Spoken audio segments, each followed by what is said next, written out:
I didn't look at him. Some things don't deserve eye contact. The civil side came next. My note matured early. I took his equipment, his trailer, and the contents of a storage unit where he kept tools he'd never learned to use properly. I sold the lot to a man who actually works. The truck went at auction for less than it cost, but more than he deserved. Every dollar went back into a fund I set in Nora's name for the kids' school. I didn't tell her until the day I handed her the statement. She cried in the kitchen for 10 minutes, quiet, not the dramatic kind. Then she cleaned the counter because that's what she does when she has to do something with her hands. At Christmas, the kids and I hung lights together. The oak made that creaking sound it makes in cold weather, like a ship at sea. My granddaughter insisted on the multicolor strand because white is boring, and I decided I could live with that. We drank cocoa again, and she asked me to tell the story of the night the truck flew, which is what she calls the tow. I told it the way grandfathers tell stories, with a little extra oomph and a lot of gentle lies around the sharp edges. Ethan pled to a lesser count. Probation, restitution to the bank, community service he will hate. He will find a way to blame me until the day he runs out of breath. Some men are built of blame. I don't need his apology. I don't need him to understand anything. I needed my house back. I needed my daughter to see. I needed my grandchildren to learn something I learned late. That's enough. On New Year's Day, I took the recording device out of the drawer and put it on the porch rail. I'd thought about smashing it.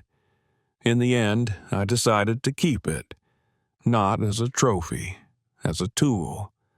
The kind that reminds you not to climb a pole without a harness, not to sign something you haven't read twice, not to mistake noise for truth. When the sun set, I walked to the oak and put my palm on the bark. It felt like it always has, rough and patient, older than me, younger than the ground. I thought about thumbprints and signatures and how the world demands proof when you defend what you love. The first time I brought Nora home from the hospital, I stood under this same tree, thinner than both of us, and promised to keep her safe. I failed at that in 100 small ways. I kept her safe tonight. In the spring, the recorder called again. "You'll appreciate this," she said, amused.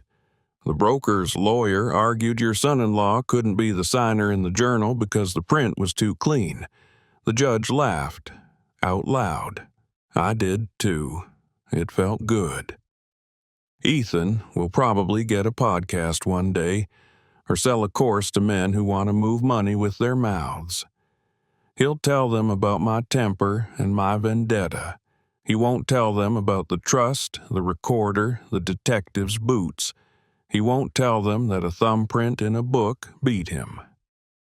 Nora's house looks different now. There's space where his truck used to be, and the front room holds a second-hand desk for her accounting courses. The kids do homework at the table where he used to carve turkeys with speeches attached.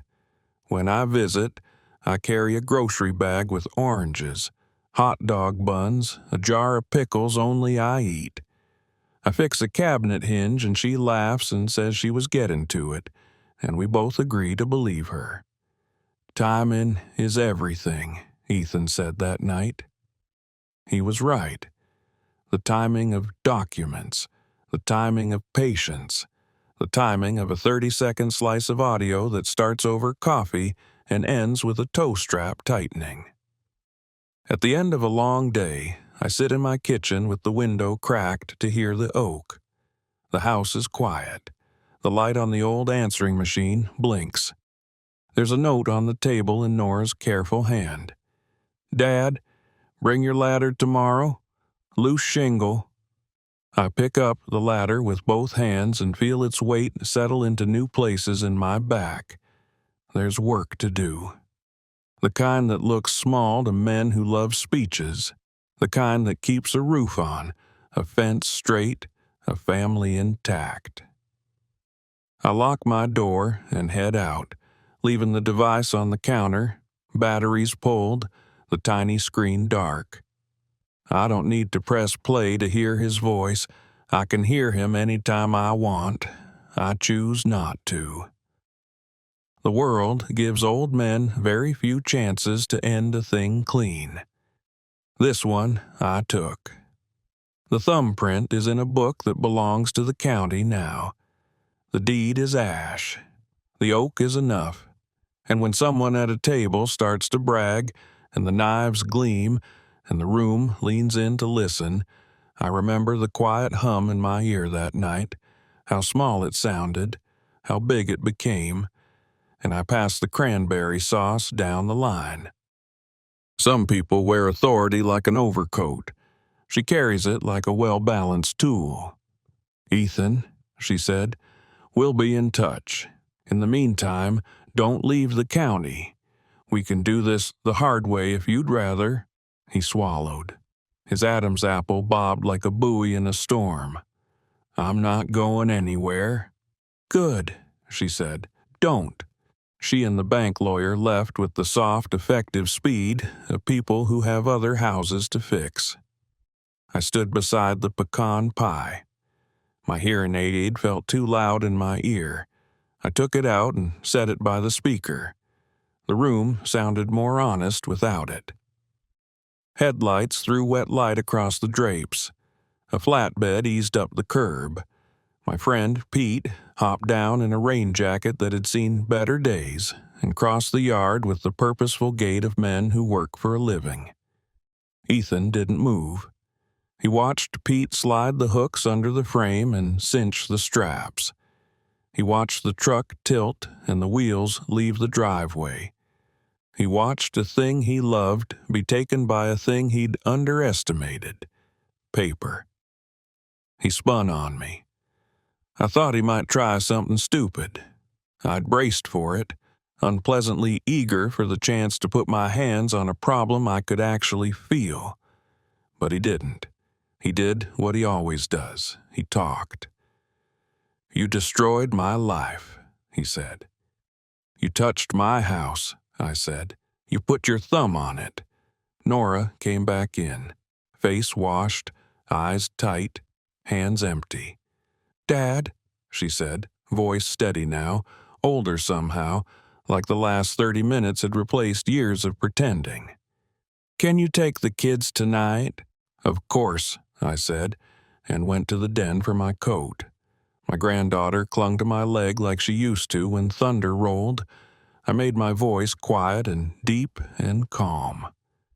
"We're having a sleepover," I said. "Grandpa's got hot chocolate." Ethan took a step toward Nora. She stepped back. It was small, but it was real. "I didn't," he started. "You did," she said. "You said it yourself. You always say it yourself." We left. The rain eased into a fine spray that beaded on the oak leaves like pearls. The kids climbed into my truck like mountaineers, carefully, with determination. Nora walked us to the curb and hugged me a second time. Different hug. Real. "Dad," she whispered, "I knew something was wrong. I didn't know it was this." "I should have taught you what wrong looks like sooner," I said. "You tried," she said. "I didn't want to see." "I know," I said. "You will now." At my house, the oak looked like a blessing. I made cocoa. We set up sleeping bags in the living room like it was 1985 and the TV still needed pliers to change channels. My grandson asked if his dad was going to jail. I said, "I don't know." That was true. I told him he was safe. That was truer. When they were asleep, I sat at the kitchen table and opened the folder again. The note, the lien, the UCC1. I had thought for too long that love was the opposite of paper. I am not sure that's right. Love without paper becomes begging. Paper without love becomes prison. The trick is to make them hold hands. The next morning, the detective called. "We've got the notary talking," she said. "She says the broker sent her. The broker says Ethan promised to make her whole when the first payment hit. I expect charges by Monday." "Thank you," I said. "You did the work," she said. "Most people don't. They yell. You documented." "I'm good with documentation," I said. "It's the yelling I never quite got right." "Keep your phone on," she said, "and tell your daughter a good family lawyer is waiting for her call." I drove the kids to the park as the clouds broke. The playground glittered with last night's rain. I pushed my granddaughter on the swing and thought about the thumbprint in the notary's book, those little whorls, each one an admission. On Monday, the DA charged Ethan with forgery, filing a false instrument, conspiracy. The notary caught accessory. The broker clammed up and hired someone famous. The bank moved fast. Their general counsel called to apologize in a voice trained to make apologies sound like customer service. The recorder erased the deed and the chain restored itself like a spine straightening. Paper can heal, too. Nora filed. It took her 3 weeks to stop shaking. I drove her to the courthouse and sat in the hallway while her lawyer made things slow and official. Ethan stood on the other side of the hall with a man he couldn't afford and tried not to look at me. "Half the time, you just need a notary who doesn't ask questions. The journal is the key. Thumbprint and the right ID, you're golden." Forks stopped. Chairs didn't move, but the people in them did. Nora's face went white thin like snow over pond ice. Hal's wife pressed her lips into a capital letter. Ethan's smile didn't so much fall as forget how to be a smile. I let the recording run. I let it loop through old man, title in his own name, nobody cares. I watched my grandchildren's eyes flicker to their mothers. I watched my daughter's hand go to her throat. I watched Ethan try to figure out whether denial or laughter would save him and arrive at neither. I pressed stop. Silence drummed. "Is this a joke?" Hal asked, recovering first, which told me everything I needed to know about how long he'd practiced. "It's not a joke," I said, "nor is it all." I set a folder beside the speaker, a polite little rectangle of printed law. Hal glanced at it and for the first time that evening looked like a man whose valet had called in sick. He did not reach for it. "On September 19th, I said, "someone signed a deed of trust against my house. Someone put a thumbprint in a notary's journal to make it look right. The county recorded it. The commission number traces to a real person. The DA's office has that journal." Ethan found his voice. He'd probably been rehearsing lines since the first syllable hit the air. "This is slander," he said. "I will sue you." "Defamation," Hal's wife corrected on reflex, and then, realizing she'd helped the wrong team, went quiet. "You'll do many things," I said, "but tonight you'll listen." I opened the folder. 8 months ago, you borrowed money from me. You pledged collateral. This note says if you're charged with a felony or encumber my property without consent, you default. I filed a UCC-1. I perfected a lien on your business assets and your truck title. The bank's counsel is outside in a car with the county detective. If you like, we can invite them in for pie. Ethan's face did a complicated thing I can't fully describe. A staggered shrug from confident to confused to angry to frightened. It's the look men get when they realize their tricks don't work on wood and paper. "You can't," he started. "We can," another voice said from the entry. The detective stepped inside with the bank lawyer at her shoulder. She'd waited for my nod. I gave it. "Evening," she said, badge low and unassuming. "Family night, I know. This won't take long." Ethan laughed. It sounded like a plate cracking. "You people always show up when there's dessert." "Sir," she said, and her voice lost all softness. "Don't." Hal stood. "You need a warrant to burst in here," he said. "We did not burst," she said, and handed Hal a piece of paper anyway, not because she had to, but because she enjoyed being better prepared than men like him. "And we have one for the notary's files. We already collected them. The journal includes a thumbprint for a deed of trust signed by John R. Mercer, my full name, on September 19th. We've matched that thumbprint to your son-in-law. Preliminary. Lab will confirm. The broker and the notary are cooperating." "Cooper," Ethan started and stopped. Ethan always forgets people love the law more than they love him when the law stands in front of them with sunlight on its badge. "Mr. Mercer," the bank lawyer said, turning to me with an expression banks reserve for men they don't want to be on the wrong side of. "The bank regrets the distress you experienced. Upon review, we've initiated a rescission of the fraudulent deed of trust in cooperation with the recorder. We'll record a release and correct the chain." "I appreciate that," I said, because I do. Damage undone counts in a world that likes to pretend it doesn't. Nora reached for the back of her chair to steady herself. "Ethan?" she said, voice small. Ethan stared at me like I'd stolen something from him. He has always mistaken other people's boundaries for gifts to unwrap.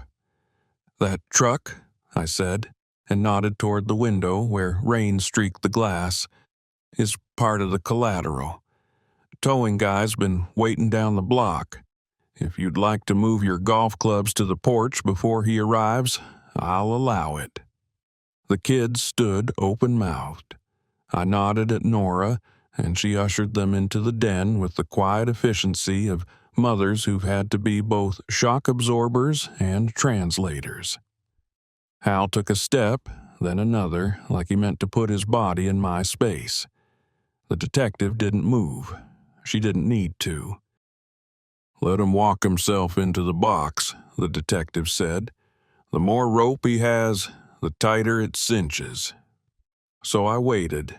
I went back to the job I gave myself when I retired, keeping my house the way my wife liked it kept. I wiped baseboards and replaced a kitchen hinge.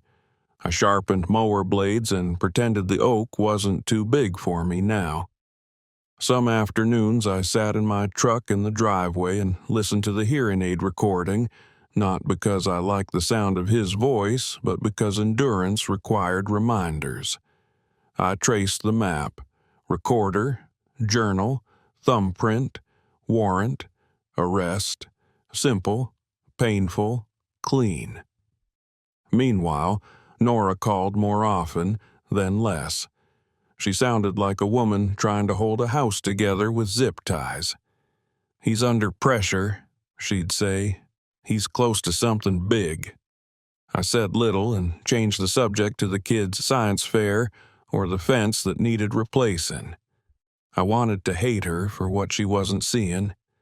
I hated myself more for teaching her not to see it. The detective called. "We pulled prints from the notary's journal pages," she said.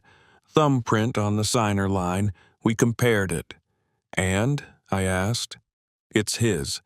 We lifted his earlier from a utility application he signed at the county office. He pressed hard. Excellent ridge detail. Your son-in-law put his fingerprints on your house, literally." That phrase stuck in my chest like a nail. I thanked her and washed my hands, though they weren't dirty. We could have arrested him on a Wednesday and been done. but the detective liked stagecraft almost as much as the law. "Your family," she said. "This kind of man draws strength from an audience. They get sloppy when the crowd watches." "Thanksgiving," I said. She raised an eyebrow. "He'll brag," I said. "He can't help it." "Be careful," she said. "We'll be nearby." I made 2 phone calls, one to a bank's in-house counsel whose card Lou had given me. He'd wanted to discuss the irregularity in that deed, and I told him to bring his ears. The other to a tow operator who owed me a favor from back when his son was trying to enlist and needed a letter about character and work ethic.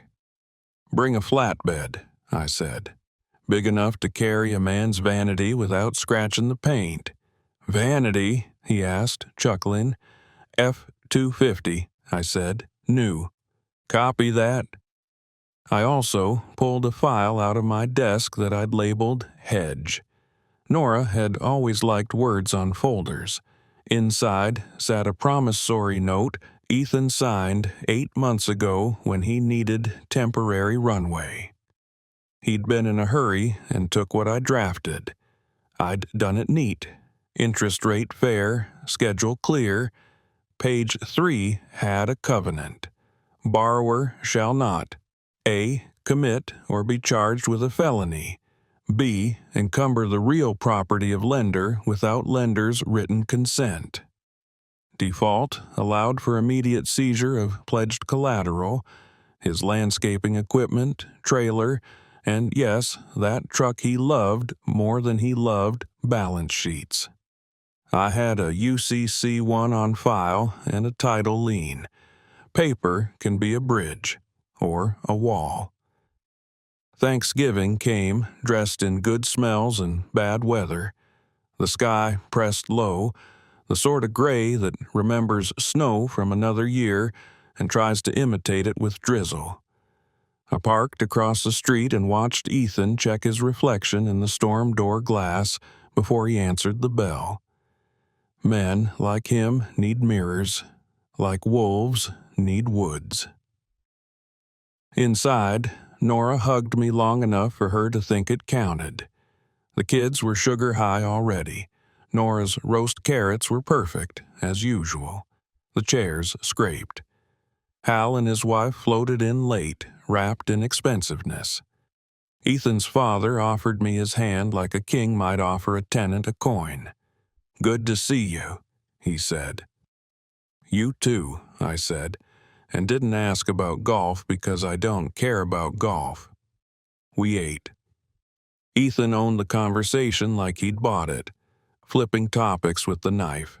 The market, the mayor's re-election, a podcast that agreed with him. I listened. I ate my daughter's food and memorized the taste in case I never got to eat it here again. Dessert came out. Nora's pecan pie. I let the kids swarm it first, then stood, my knees reminding me of every winter storm of '93. "Before pie," I said, "I have something." Nora's eyes widened. "Dad, maybe it'll be quick," I said gently and reached inside my coat. The matchbox-sized speaker felt ordinary. I put it on the table where the kids couldn't reach it and pressed the button. The room hushed the way rooms do when old men hold technology, a little amused, a little anxious.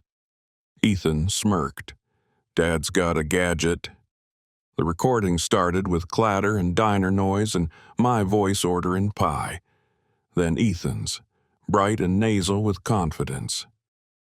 The place was quiet in the way houses get when they've watched you grow old. My wife's mixing bowls sat stacked inside each other like Russian dolls.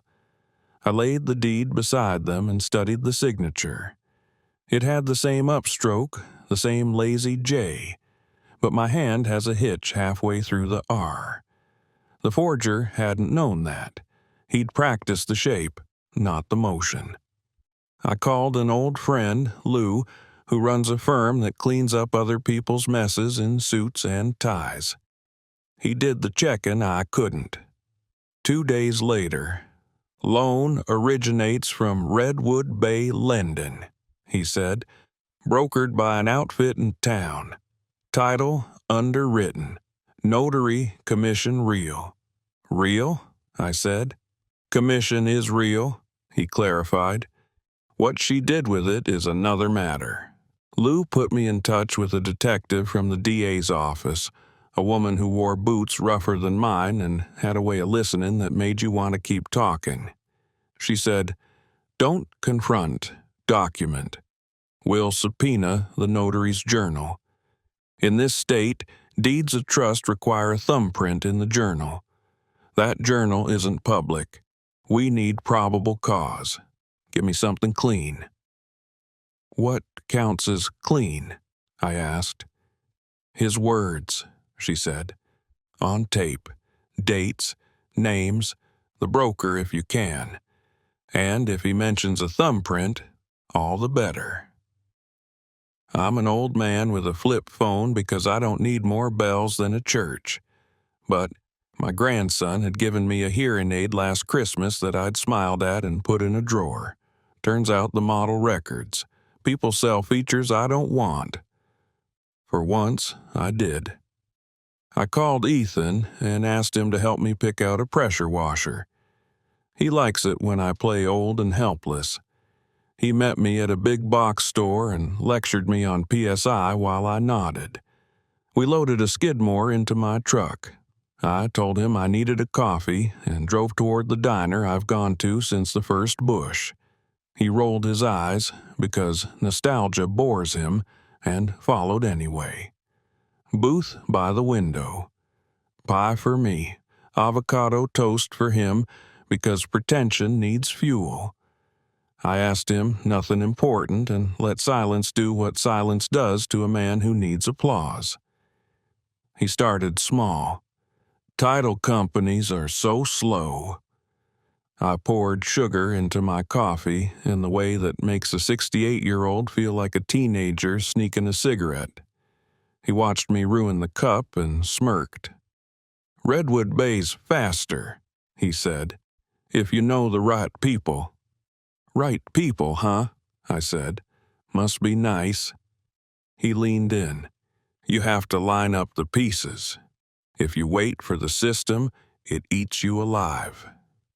"Guess so," I said, and spooned some lemon meringue. The pie was too sweet and perfect. "Half the time," Ethan said, enjoying himself now, "you just need a notary who doesn't ask questions. The journal is the key. Thumbprint and the right ID, you're golden." I set the fork down. "Thumbprint?" "Yeah," he said, waving a hand. "California. Deeds of trust. They make you stamp the thumb in the notary's book. Old-fashioned. But honestly, it's just ink on paper." "You've done that?" I asked, voice small, friendly, useless as a windless flag. He flashed teeth. "I know a guy who's done that," he said, which was his favorite dodge for things he'd personally done. "Some old man's signature and thumb. If the address lines up and the ID passes the lazy eye test, nobody cares." "And the old man?" I asked. "He care?" Ethan laughed. Laughed like he was at a barbecue, like the smoke had gotten in his eyes and made them shine. "If he's dumb enough to keep title in his own name, that's on him." The hearing aid hummed in my ear, tiny whirring insect. The pie might as well have been cardboard. I finished my coffee and paid cash. On the way out, I bumped the flyer for the local Kiwanis pancake breakfast with my shoulder. I straightened it. Another life. The detective listened to the audio twice without changing her face. Then she played the last 30 seconds again and pointed with a pencil. "There," she said. "He says thumbprint, and he ties it to a deed of trust. That's enough for a judge to give me the journal." "Is the notary dirty?" I asked. "We'll find out," she said, and did. 2 weeks later, they had the journal. On the date my signature allegedly met a pen, the notary wrote my name, my address, and, this is where the world turns inside out, a thumbprint impression in black ink labeled Senior. A good print, whirls clean. The detective smiled in a way that didn't look like a smile. "We'll match it to him," she said. "How?" I asked. "You need his print." "We'll get it," she said. "People like him can't resist touching things they shouldn't." The DA wanted patience. I let him brag at Thanksgiving, then served him a recording that put his fingerprints on the fraud. He stood at the head of my daughter's table, carving knife held like a baton, explaining success to anyone within earshot. The turkey he hadn't paid for steamed beneath the chandelier I'd installed when they bought this place. Ethan loved a spotlight almost as much as he loved other people's money. "Closed 2 deals before lunch," he said, rotating the knife to reflect the light, as if he'd just discovered electricity. "Timing is everything. Move slow, you're food. Move fast, you eat." He smiled the way salesmen smile when they're about to steal your watch and sell it back to you on a payment plan. I passed the mashed potatoes to my granddaughter and kept quiet, which was hard. I'm 68. I've stepped out of bucket trucks and ice storms and rebuilt lines at midnight while coyotes yipped across the ravine. You learn where to put your feet and when to keep your mouth shut. Tonight, both skills mattered. Ethan tapped his glass. "By the way," he said, "big thanks to those who believed in me from day one." He didn't look at me. He didn't have to. The room already knew which believer had floated his first bridge loan, covered the second semester when the startup stumbled, bought the SUV so the kids had something safe. I used to recite those phrases back to myself like commandments, to remind myself why I kept writing checks. Family, safety, patience. My daughter Nora caught my eye. A quick, brittle smile. The good smiles live in the corners. This one didn't reach them. She knew what I knew. She just wasn't ready to say it out loud. "Dad," she said softly, laying a hand on my forearm. It was a question and an apology and a plea in one word. I patted her hand. "Eat while it's hot," I said, and reached for the cranberry sauce. The bowl was the same one Nora had made in 8th grade ceramics, navy glaze, finger dimples where she'd pressed too hard. I remembered carrying it home wrapped in newspaper. Seemed like another life. Ethan cleared his throat, loving the way the room leaned in. "You know what separates winners and whiners?" he asked. "Winners act, whiners wait." He didn't mean it as a sermon, but it landed as one. His parents, minked, manicured, martini-ready, nodded. His father, Hal, had the slope-shoulder posture of a man who'd never lifted anything heavier than a 9-iron. His mother's smile had sharp edges. I let him talk, let him point with the carving knife, let him sip his wine and talk about market windows and paper, like he invented the idea of documentation.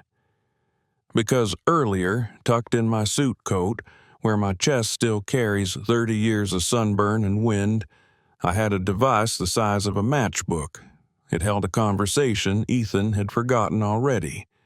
People who float through life seldom look down to see the footprints they've left. I didn't used to be careful.